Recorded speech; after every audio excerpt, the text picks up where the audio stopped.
Now, is your name Renetta Nami? Yes, Renata Nami. Welcome Nami. everybody to Beauty of Breathing podcast.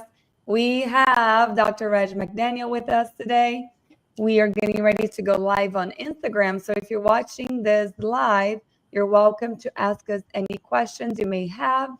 I'm going to first introduce our speaker, and then we are going to let him introduce our topic. So, Dr. Reg McDaniel, he's a renowned pioneer in glyconutrient research. He has spent over 39 years advancing the science of micronutrition. He's the creator of the aloe-based supplement Manapol, which he's going to explain a little bit more about it later because I think there's a new name now, which achieved over $5 billion in sales. He is widely recognized for his groundbreaking contributions to glycomics.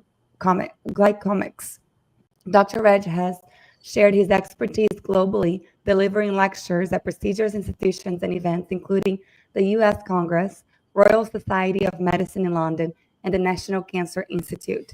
A graduate of UT Southwestern Medical School, Dr. Reg combines ancient nutrition principles with modern science, emphasizing the role of micronutrition in supporting immune health and reducing healthcare costs.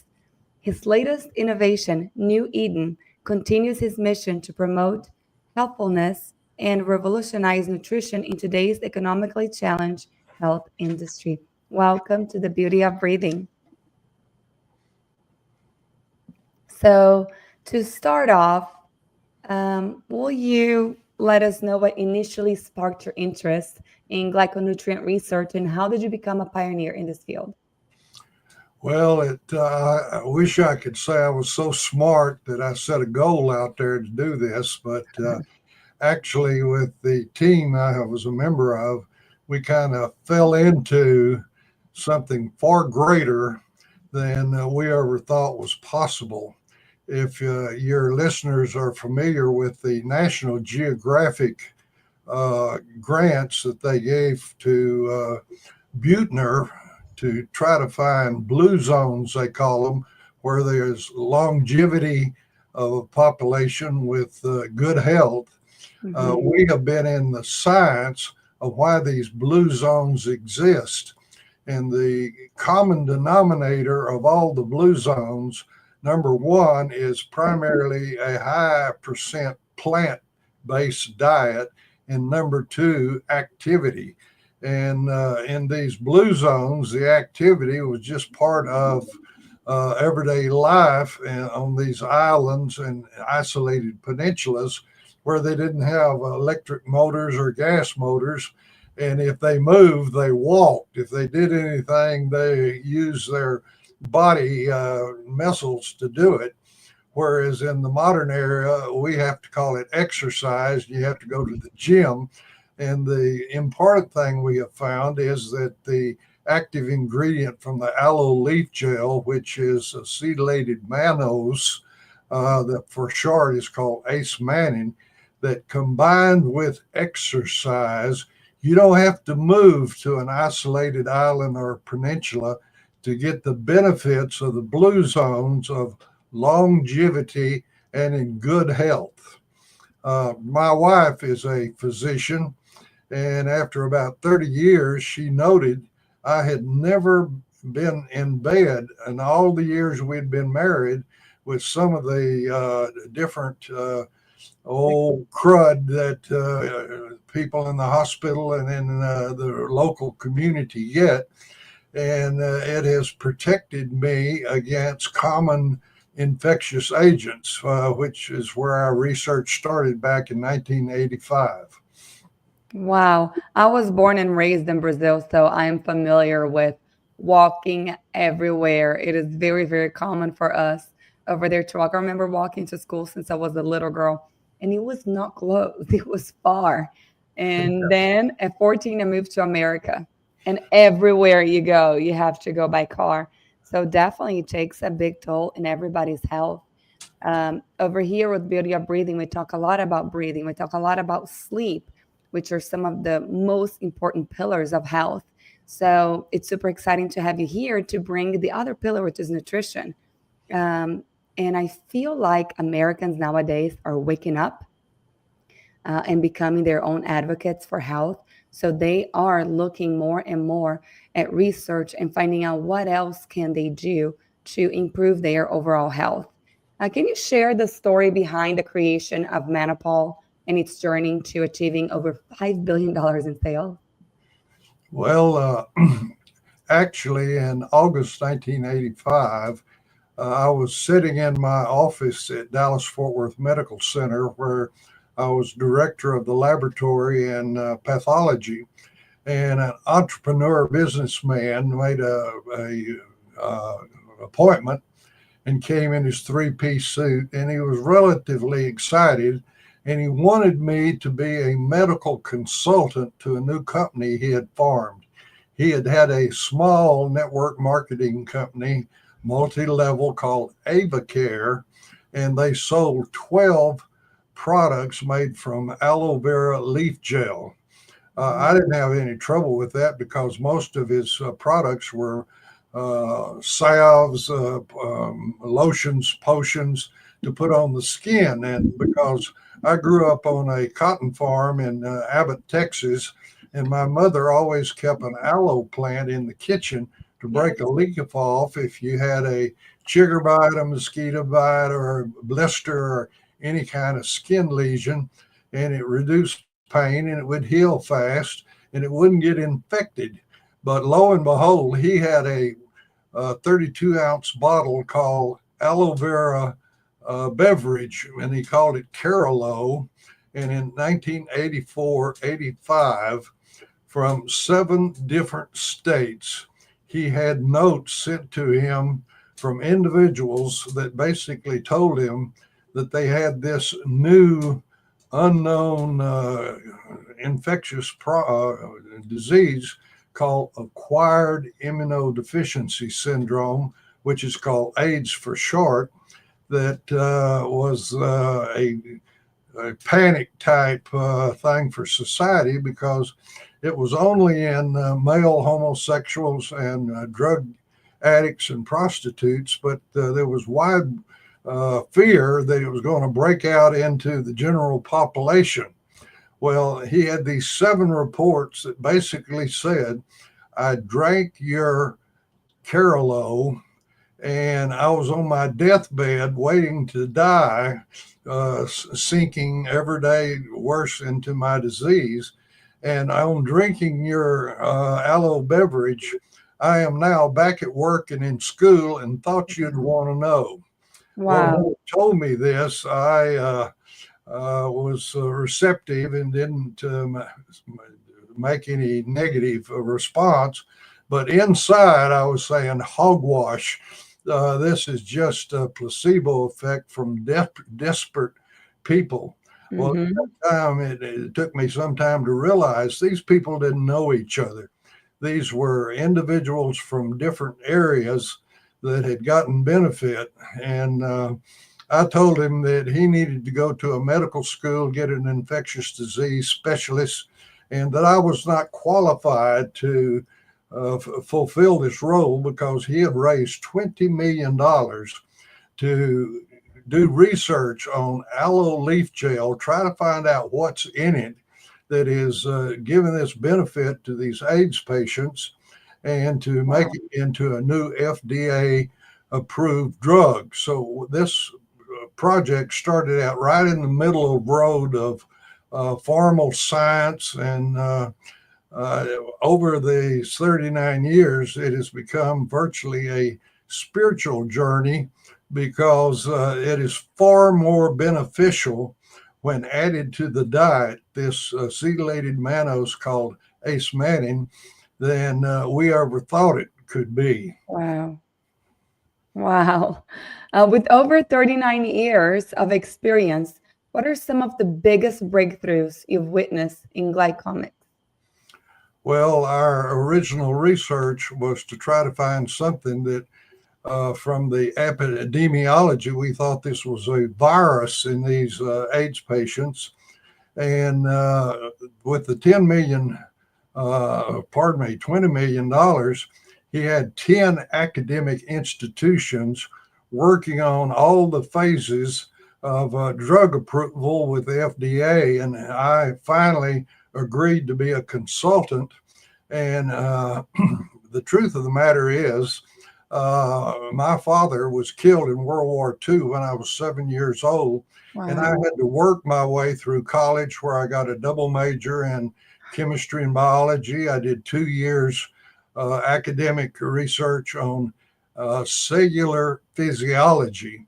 And to translate that is the study of how cells work and function in plants and animals. And this was very important. In addition, in the summer, twice, I was a extern to Dow Chemical Company in Freeport, Texas, the Beasley Research Center.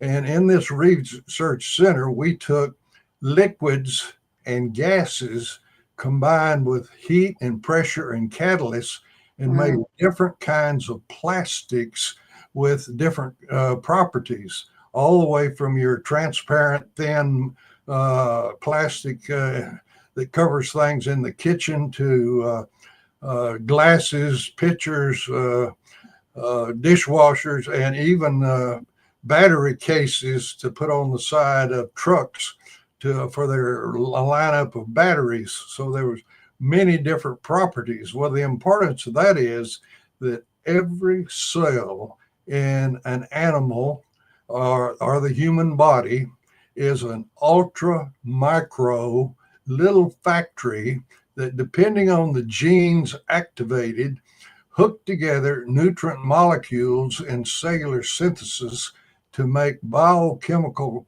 compounds that are in cascades at multiple steps to carry out the biochemistry and physiology of life. And that's what we found out, that the active ingredient from the aloe leaf gel was involved in. Wow. I do have some aloe in my kitchen. I've had it for years and I did the same thing. This makes me think of all the environmental changes that are happening throughout time.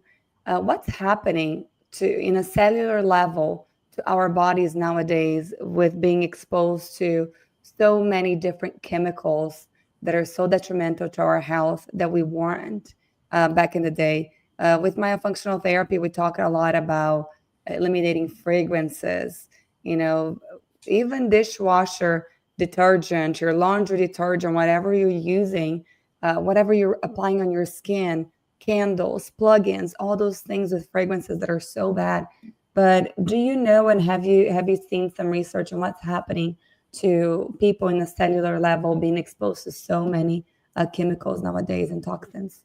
Well, first, let me state that our liver is an incredible organ and has multiple systems that have developed over many decades, if not thousands of years, to neutralize or inactivate noxious molecules that it takes the genes a time to alter and be able to detoxify and thing. However, in our modern society, they say that there are hundreds of new molecules developed in the organic chemistry laboratory that are used in flavors, in the colors of different food substances, and in cleaners and in solvents to improve quality of life. But when these new molecules are absorbed by our skin, or if they're volatilized, if you can smell them, they're being absorbed by the capillaries in your lungs and taken in the blood to various organs in the body. And some of these come to the liver, and the liver doesn't know what to do with it.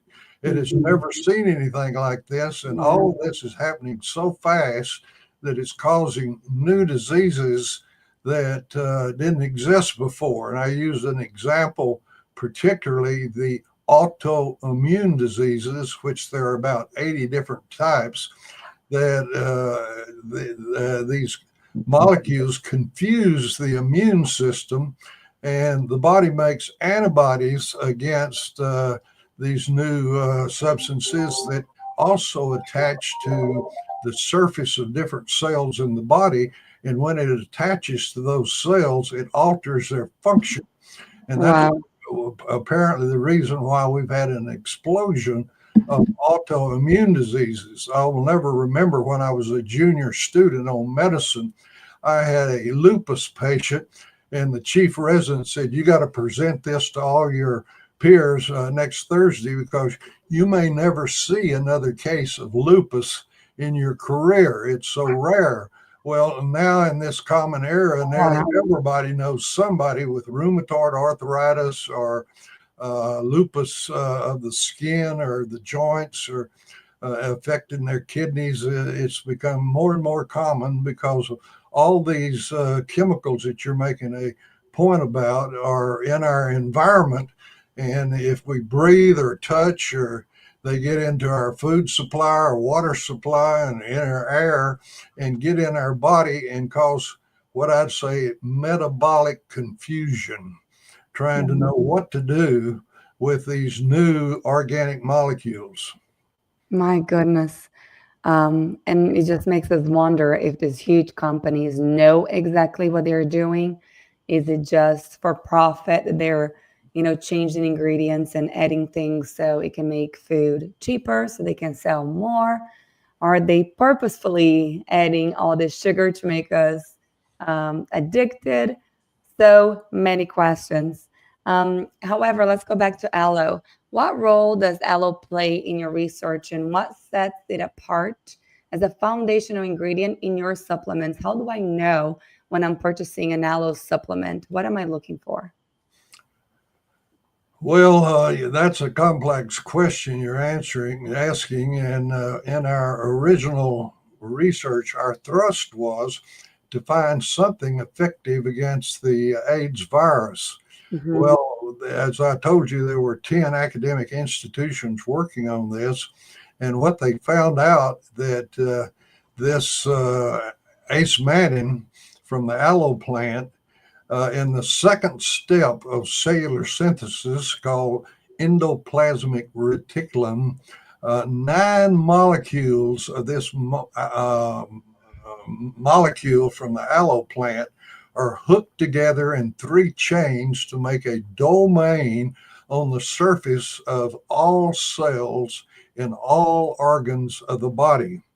And this works through the genes, the code of life that is in DNA or our chromosomes, which you've probably everyone's familiar with the double helix of 46 chromosomes, which are 23 pairs, 23 from the mother, 23 from the father that make up this helix. Well, it's working, this active ingredient from the aloe is working through that.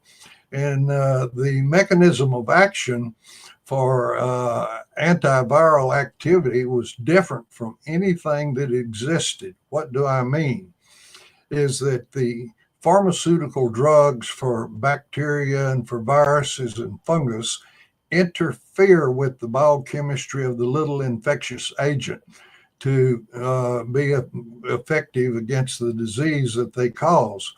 Well, this molecule from the aloe boosts the body's immunity or host defenses to a level never seen before. It doesn't interfere with the biochemistry of the infectious agent. It boosts the body's defense mechanisms. And therefore, one of the real quick benefits is that the infectious agent does not develop resistance against a drug because it's the body's defense mechanisms that are being boosted through the code that is in DNA to be more effective against all infectious agents. And that was amazing to us because this was so extensive that we even had orphanages in Africa contact us when we sent this to orphanages over there, that children with malaria, chronic malaria, which at that time I didn't know that the World Health Organization says that chronic malaria in children is the number one cause of death on planet Earth. Children. Well, these children that were having episodic fever, chills, and red cell destruction from these parasites in their blood that the mosquitoes had given them were destroyed by the body's boost of host defense, and they quit having fever, chills. They got out of bed, began to grow, and went back to school. And before it was over with, we got reports from multiple orphanages over there that they excelled in athletics, which was primarily soccer, or as the Europeans call it, football. Yeah. This oblong structure that we throw in the air, and seldom, only at when you start out the sessions that it's even kicked, is we call it football, but it's more and more aerial ball. Yeah. Anyway, the initial thing is that this molecule works in cellular synthesis to make cellular and humoral defensive molecules that are anti-infectious and boosts host defenses.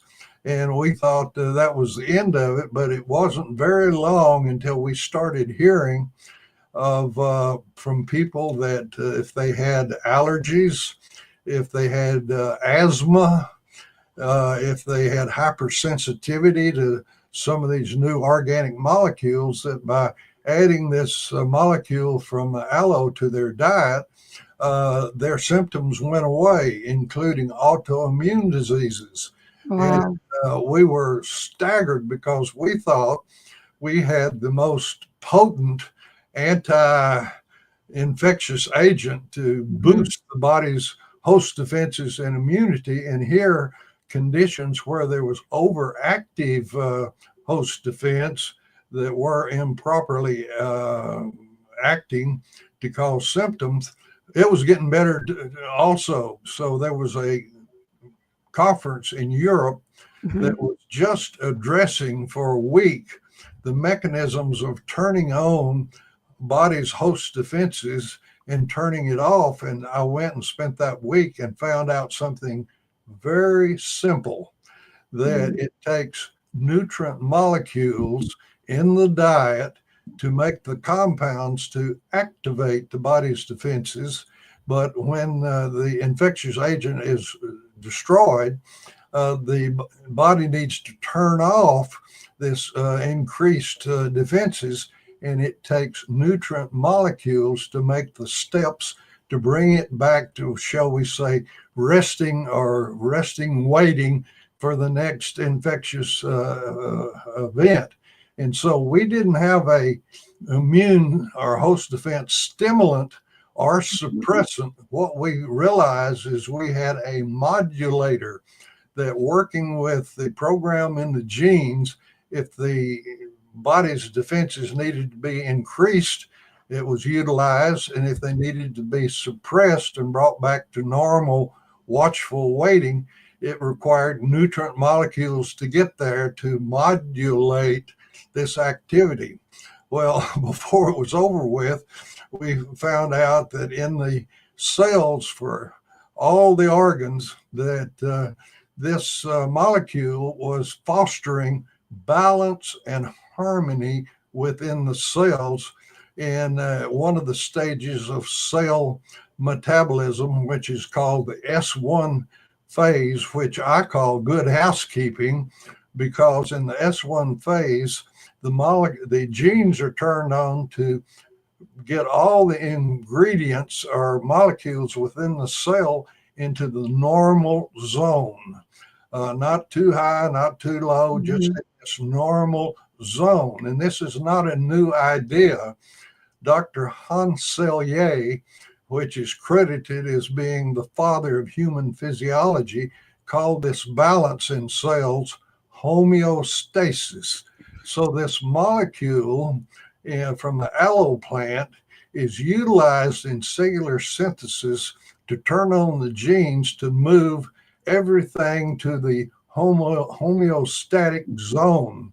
And the importance of that is when you're in balance, you don't have deviations from normal, which in human communication, we call the patterns of deviation from normal health diseases and syndromes. So what we had in our hands was a molecule that was used in cellular synthesis to get to homeostasis. So it didn't matter what the different diseases or syndromes were, if the genes were properly turned on and this molecule from the aloe plant was added to the diet, in homeostasis, it didn't matter what the disease or syndrome was, it slowly went away. And in fact, in the early stages, when the cells are trying to move to the homeostatic status, you start feeling better. But if it gets to homeostasis, the deviation from normal is gone. And this is very important because when we started out in our research with a new drug application with the FDA, the company that was sponsoring all the research, Carrington Laboratories, got thrown out of the FDA because in the phase 1 studies for a new drug, it's called toxicity testing. And that should not be very comforting to a population. If you have any knowledge of health, you've been influenced by the pharmaceutical companies and conventional medicine that with I would say an attitude. If you have a physical, mental, or emotional deviation from normal health, we've got a drug for it. Well, Paracelsus was is credited with being the father of Western medicine.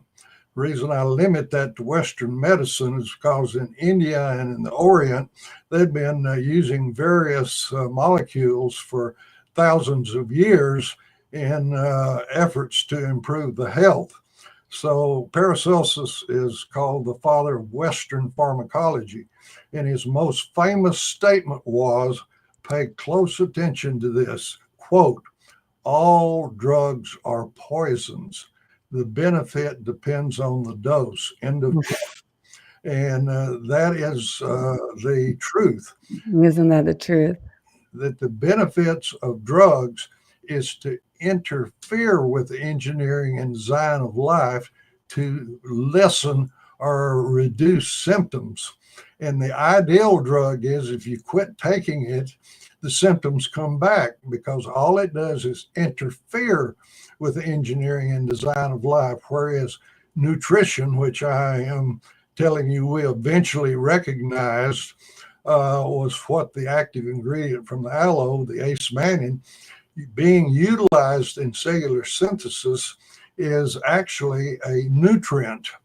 And for, I'd say, simplification, you can think of this as being a extension of the vitamin discovery era, that a critical molecule that no one knew how important it was, even though when I started out, I didn't know it, that the aloe leaf gel had a 5,000 year history in civilization of being used in Egypt, by the Greeks, by the Macedonians, by the Romans, and then the British for various folk medicine applications, including taking it orally to improve health. Well, we fell right in the middle of this because, as I pointed out, if this helps move the metabolism of the cells to balance or harmony or homeostasis, don't have deviations from normal if you're able to reach this. And just by adding other molecules that are low, absent, or missing in the modern food chain, or avoided by choice, that is what I have developed over the years and called New Eden. that this generates millions of adult stem cells, and also it lengthens the telomeres that are caps on the end of the chromosomes that protect the DNA from damage from some of these organic molecules you're talking about now in our society. So this is an incredible molecule, far more important than what we thought we had on our hands back in 1985 when we started out, just trying to find something that was beneficial for these AIDS patients. And I've neglected to tell you that I finally told them, yes, I would try to help them as a consultant, but the first thing you need to do is to do a pilot study in a bunch of AIDS patients to see if giving them this aloe leaf gel would do what all these reports said. And I thought that I would save them a lot of money of wasting this $20 million to make a new drug, because I didn't believe that this aloe leaf gel could be effective against viruses, which was found to be the cause of AIDS. Well, lo and behold, we did a little pilot study with FDA guidance right in the middle of standard science. And the patients that got the active ingredient from the aloe improved 72% in 90 days. Wow. On a paper that had been published in the New England Journal of Medicine on staging of AIDS by Robert Redfield. That's a name you may or may not recall, but he was a young doctor at that time up in Washington, D.C. at the big Army hospital, and he became the head of the CDC under the first term of now President Trump. And he published a paper in the New England Journal of Medicine, which is essentially what I would call a papal bull for American medicine about the staging of AIDS. And I contacted Redfield and told him that this active ingredient from aloe improved these patients on the criteria that he had in his paper in the New England Journal of Medicine. Wow. I'm amazed because I just did that paper to try to predict how long patients would live before they died. I hadn't heard of them improving. Well, it's a long story of how the czar for the AIDS epidemic was named one Anthony Fauci. And he gave an edict that small developing companies that thought they had something effective for the AIDS epidemic believe what they had was far more valuable than it really is, because they didn't have the capacity to work their way through the FDA. And if they did, they didn't have the capacity to make enough of the material, much less distribute it. Therefore, will not pay any attention to any of these new companies. And so Carrington Laboratory collapsed with this, that was sponsoring all this research. And there we sat with a lot of information from these 10 academic institutions, where I was getting all this information in to interpret it for the lay people in the Carrington Laboratory. And we sat there with incredible information about the benefits that this molecule had in health, yet we could not progress in the FDA. Then in 1994, the wisdom of our government, they passed what was called the Dietary Supplement Health and Education Act, which established the dietary supplement industry formally with our federal government. Somehow we awakened to the fact we didn't have a molecule that was made in the aloe plant that acted like any pharmaceutical drug. We had a nutrient ingredient under the Dietary Supplement Act. And what I may have neglected to tell you, that one of the reasons we were thrown out of the FDA is we could not, in the first stage, which is toxicity testing, we couldn't give them a lethal dose for 50% of the animals. And furthermore, we couldn't give them a value for 100% death for animals. We could not kill anything.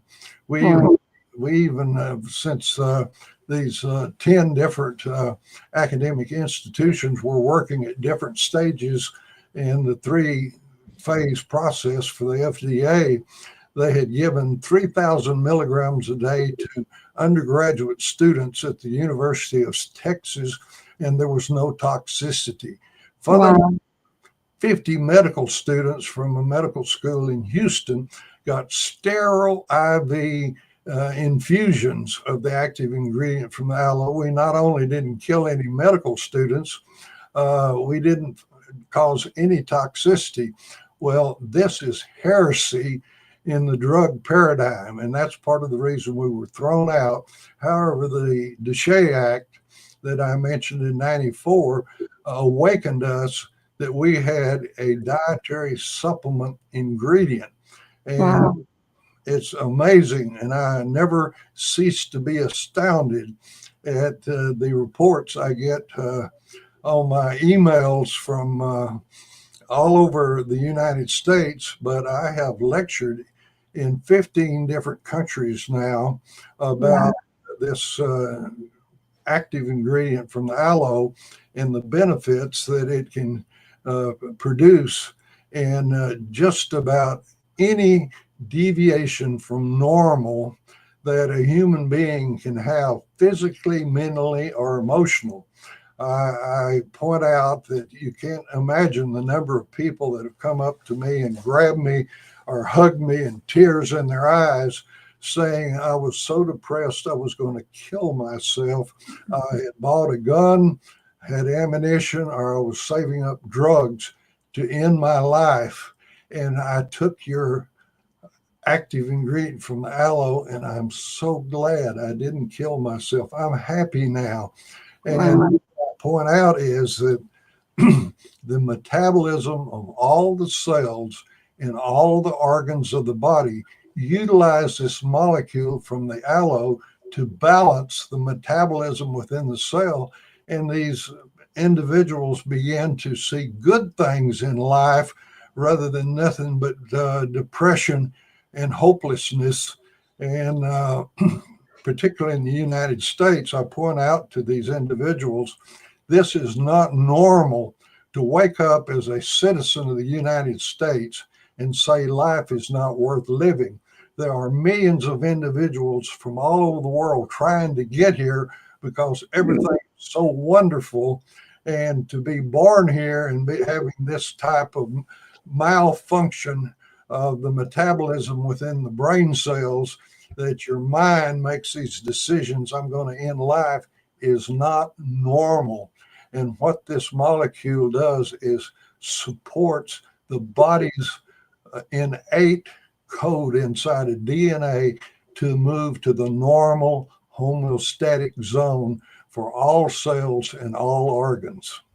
That is fascinating. I can listen to you all day long. For individuals new to this glyconutrient supplements world, what advice would you give on incorporating them into their daily health regimen? Well, one of the biggest challenges I say is for the human being is to live in balance. We need a broad dietary supply, primarily from plants, but not only from plants.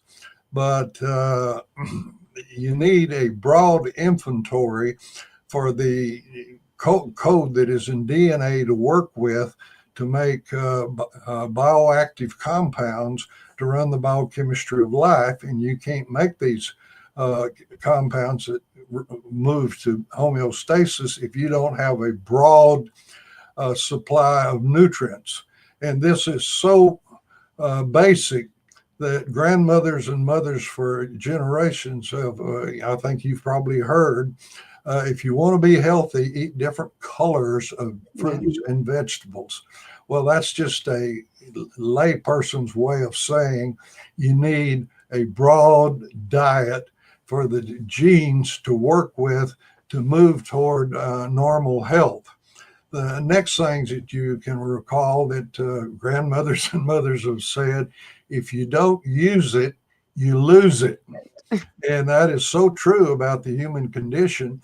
And these are the two primarily common denominators that the National Geographic Society, with its grants to Buettner, gave to him starting in the year 2000 to look for places on Earth where people had longevity and were in good health. In other words, living independently into their 90s, and some of them even over 100.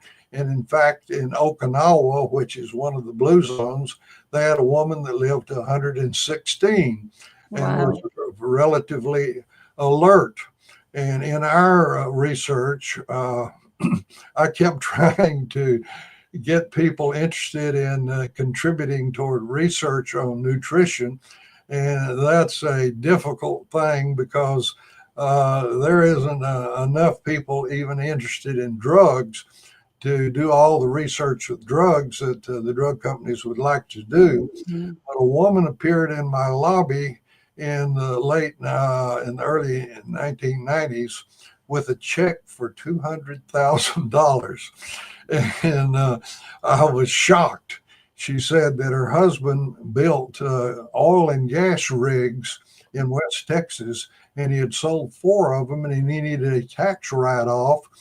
We've had 5 family members die of Alzheimer's, so we would like to give this $200,000 for research to be done on Alzheimer's. That was going to be my question. My father has Alzheimer's disease after many years of undiagnosed sleep apnea. So is he still alive? He is. Well, let me finish this story. I went to the medical school over in Dallas where I went for 4 years and then did 2 residencies at Parkland Hospital, and had that's $200,000 and wanted to get them involved in research with Alzheimer's. And they threw me out and kicked me off of the clinical faculty because this was a nutrient and not a drug, or a potential drug. The FDA had refused it as to be a drug. I had been a volunteer for a little medical school in Fort Worth that got open for osteopathic physicians, and lo and behold, they didn't have enough money for the faculty, so I taught pathology gratis for 2 years, and I thought I had some stroke there. And in the interim years, the state of Texas had taken it over, and where they had been in old secondhand buildings originally, here were these huge stone edifices that the state had planned, and I was put into a room with 6 PhD pharmacologists. And I started my presentation about nutrition. Finally, they stopped me and says, "You're wasting our time. We're only interested in drug research because that's where all the rewards are, the future, and all the grants. And we're not interested in nutrition." Well, I was invited to the Miller School of Medicine at the University of Miami in Florida. And it's an interesting story. It's called the Miller School of Medicine because a real estate individual was in an auto accident and was nearly killed, and he was in the ICU, and they pulled him through, and in appreciation, he gave $1 million to their medical school, and they named it after him. And his wife was very much into natural medicine. And I was invited to come down and lecture on these glyconutrients, the active ingredient from the aloe plant, the ace mannion. And the dean of the school said that we want to be the premier medical school in the United States, to evaluate Oriental medicine, Ayurvedic medicine from India, Kunundari medicine from Central and South America, and folk medicine from Africa. Find out what works, why it works, and integrate it into modern medicine. There I knew was the place to take my $200,000 check. And they gave me a faculty member that was a vegan. His name was John Lewis. And I was blessed because even his boss was a vegan. And Dr. John was a bodybuilder and had all types of pictures and trophies for showing the benefits of a vegetable diet in fruits and nuts and berries, and reduced reliance on meat and eggs and different things like that. And his boss was a marathoner, and used that to emphasize the importance of a plant-based diet. And of course, my formulation, New Eden, has in it different molecules from plants. And so we went to 5 different health systems that had Alzheimer's patients, and they would not work with us, even though we had the money, because they were only interested in pharmaceutical drugs. Wow. Finally, the Miami Jewish Health Service, which had the biggest retirement center and 150 beds for Alzheimer's patients, and also an outpatient program for Alzheimer's, basically met with us and said, "You got money? We'll take your money and do the research, because we got plenty of Alzheimer's patients." Amazing.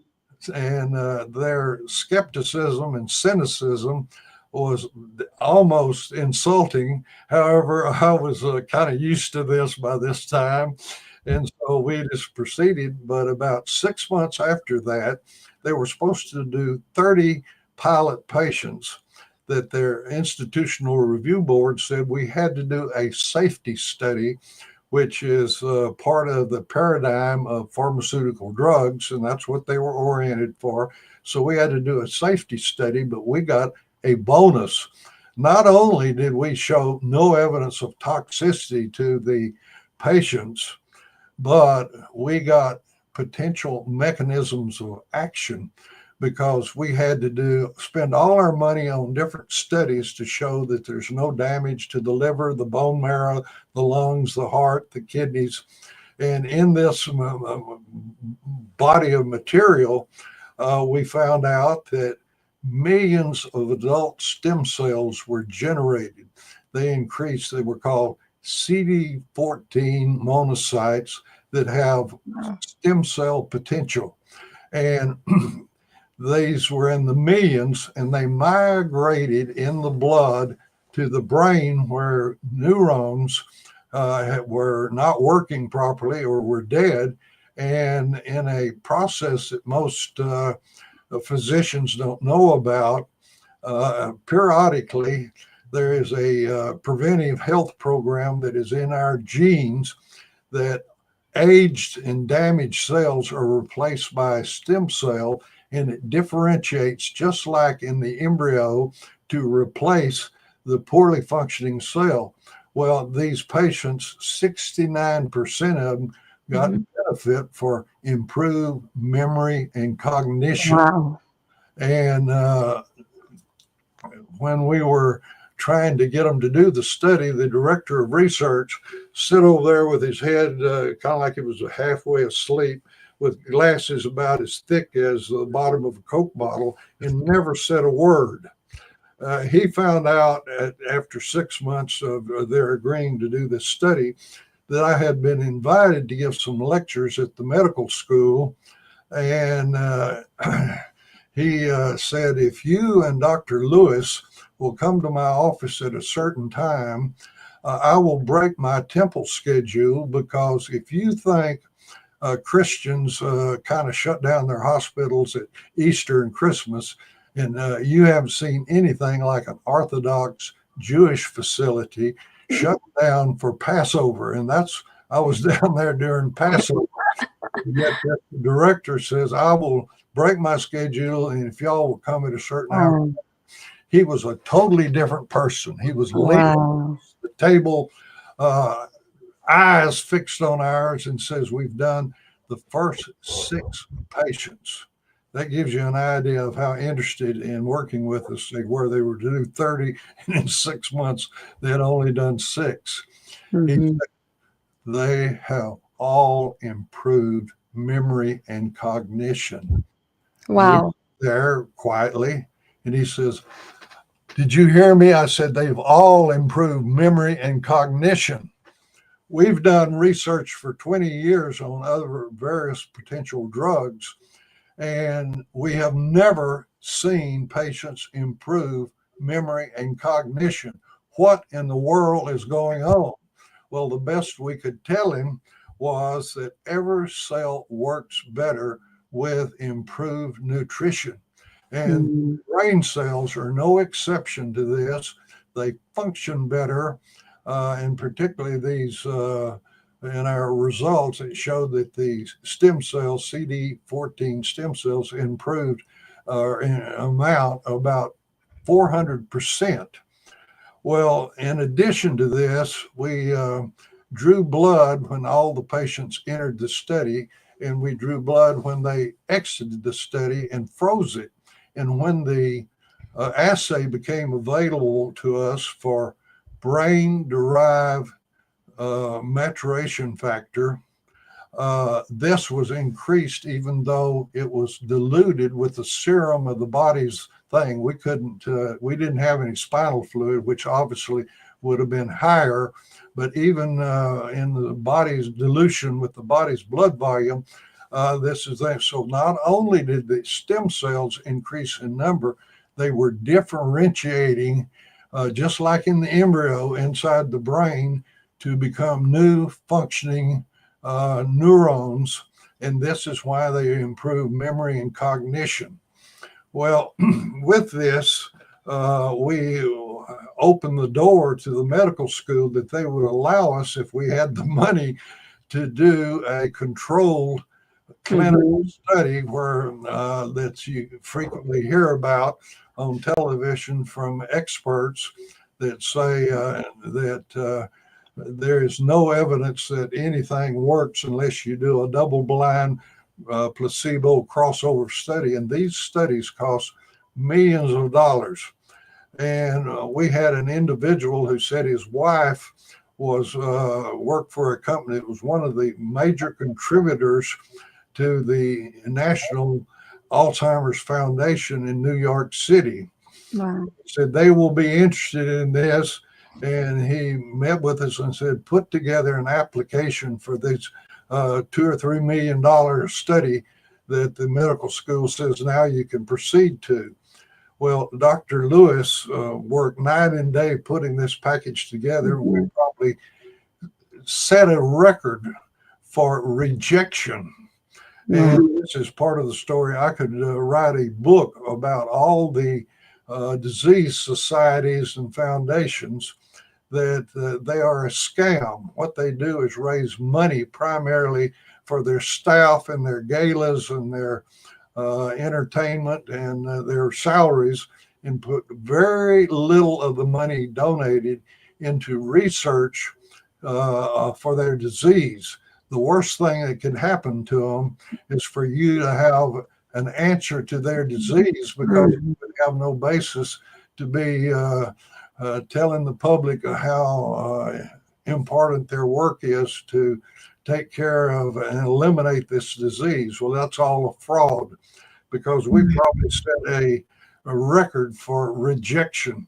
And there is a former administrative assistant of mine and a physician that are trying to raise the funds to do the definitive study in Alzheimer's disease at the Miller School of Medicine, which they estimate that to have a controlled population and that you choose your patients by this computer to put in each group, and the researchers and the patient cannot know what they're being received. In other words, it's got to be double blinded.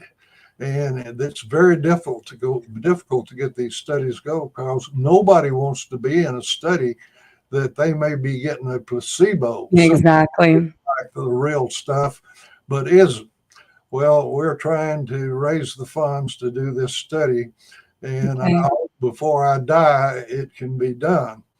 But in the interim, we have found out not only does this active ingredient from the aloe plant make millions of adult stem cells come out of the bone marrow and circulating into the blood, we have taken individuals that were on the organ transplant list for new hearts, new lungs, new liver, new kidneys off, because adding this to the diet, these stem cells migrate in and the function of their organ improves because of these cells that differentiate and restore function to the kidneys, to the heart, and to these organs.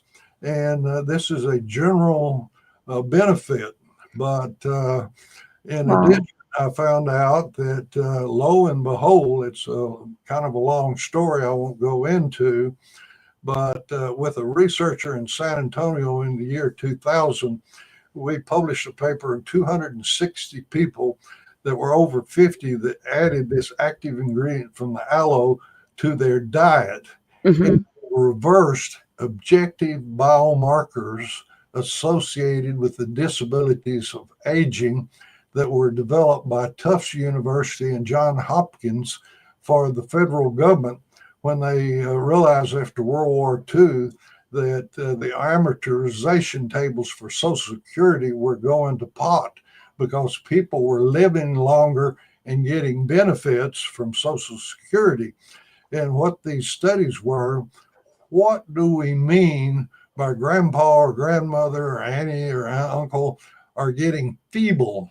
And they developed these objective biomarkers as they tested these patients as they got older to tell just how feeble they are in numerals. And they have published a book on this. And the first half of it determines what they found out with these patients. And the last half of the book is all you got to do is just change your lifestyle, in including diet and activity, which are some of the hardest things there is to get human beings to do. Fortunately, we have found out just by adding to your diet the ingredients in the New Eden formulation that you can get virtually 90% of the benefit of total changing your lifestyle, because these are the nutrient molecules, the programmings in the DNA, the code of life require to make the bioactive compounds to run the biochemistry and physiology of life. And I keep repeating that because it is so important and so different from toxic drugs that just symptoms. And I'm happy to be with you, because I want every person possible that's on earth to realize they can benefit from this. And I am very limited as an individual in getting this across to not only the population in the United States, but the worldwide population. There is no one that cannot benefit from this. And I hope that the National Geographic Society, with all their capacity, they've already had sections in their journal, but they also have written 5 books, and they have a Netflix segment on the blue zones.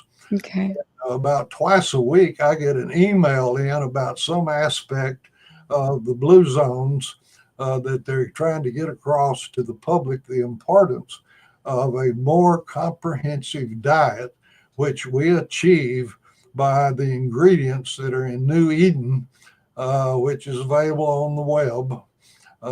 The address. That was going to be my question. New Eden, then it's the new nutrient supplement that I can purchase. Anybody can purchase? Yes. What it is the active ingredient from the aloe plant, and added to it are molecules that are low or missing in the general American diet. Because, example, we don't particularly in this country eat turnips and cabbage and cruciferous vegetables. Fact is, there is a special amino acid called cysteine that are in cruciferous vegetables that have kind of a bite. It's a sulfur molecule, and you can't threaten children enough to get them to eat these cruciferous vegetables. But in New Eden, we put this amino acid cysteine in it, so that even though you don't eat cruciferous vegetables, you're getting this because this cysteine is utilized in cellular synthesis to make glutathione, which is very important in every cell. And you have to have glutathione in your diet to quench free radicals that are generated by the mitochondria that are in every cell that make ATP, that is the energy system that our body operates on.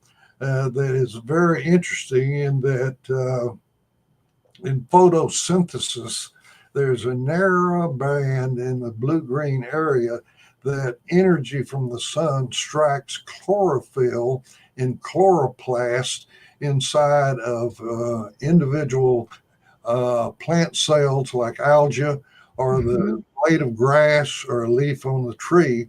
And the carbon dioxide that as animals we breathe out from our metabolism, in photosynthesis, the carbon of CO2 is hooked together, and a little bit of this energy from the sun is put in that bond between each carbon. And this carbon skeleton is the basis for the structure of amino acids, fatty acids, and the saccharides or the sugars that make up the composition of our body. And to this carbon chain that is common to all three of these substances, the amino group, a nitrogen with oxygen, hydrogen, pardon me, are hooked to the carbon molecules to make amino acids. And the fatty acids, it's just a hydrogen molecule added to it. And in the carbohydrates, it's a HO, or oxygen and hydrogen are added to it to make the sugars or saccharides. And the mitochondria in every cell break that bond between the carbon dioxide molecules that are in the carbon chain, and that little bit of energy is transferred to what's called adenine triphosphate, which is 3 bonds of energy that are utilized to move our arms, our legs, or mechanical to used in metabolism, like we were talking about using cysteine with 2 other amino acids to make glutathione. Well, it takes ATP to hook them all together. And we utilize ATP in the electrical activity of our brain, which when we're conscious and hopefully thinking, and of course, that's why I'm with you, hoping to inform individuals the importance of more comprehensive nutrition to support the engineering and design of life that is coded in the DNA in our chromosomes that are the basis for life. Oh my Lord. I need to bring you back one day so we can talk only about mitochondria. And for those of you listening, I know a lot of moms that follow me, we usually don't do Tylenol because it reduces the how do you say that? Well, one of the key things I like to stress that this is safe beyond compare, proven by extensive and extended FDA studies that led to being kicked out of the new drug process. It is effective because it supports the engineering and design of life that is coded in our DNA and all our genes.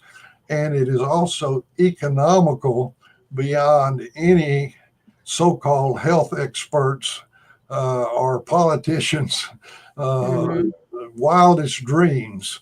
Yeah. And every person on earth could benefit from this because, as the National Geographic Society Blue Zones show, this is the science for why the blue zones of extended years of life in good health exists. And I also add that it's very important what you think and know, that you should never take this with an empty spirit. Mm. Broad nutrition, activity, or exercise are common denominators to maximize good health in human beings. Very good. Now I can say it's a glutathione that is depleted by taking Tylenol. So usually we avoid that for our children. My Lord, this has been such a wonderful hour. As we close this Beauty of Breathing podcast episode, looking back at your career, what accomplishment are you most proud of, and what legacy do you hope to leave behind? Well, I'll send you an email. I think this has been a good interaction.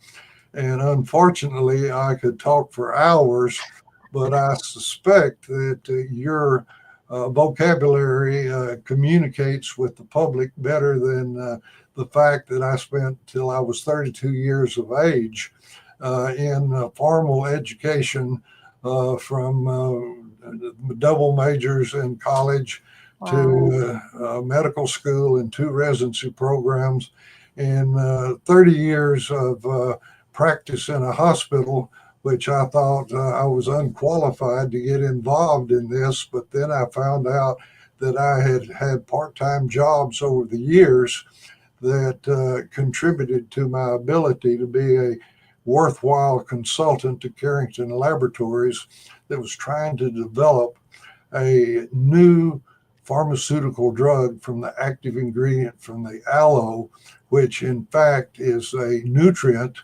that is very important in the metabolism of our cells. And I would like for everybody on earth to be able to know this and to be able to take advantage of it. And I hope, working with you, that we can share this with more people. 100%. If you guys over here have a family member who has been affected by Alzheimer's or HIV, please share this. Share this on your social media. Share this with other colleagues. And if anybody would like to do a compensation and help you guys raise money for this research, how can they get in touch with you? Well, I'll try to go to my emails and send that to you. Okay. And possibly you can put that on In the show notes. end of this segment that I understand is going to be a audio only for individuals to hear about the good news.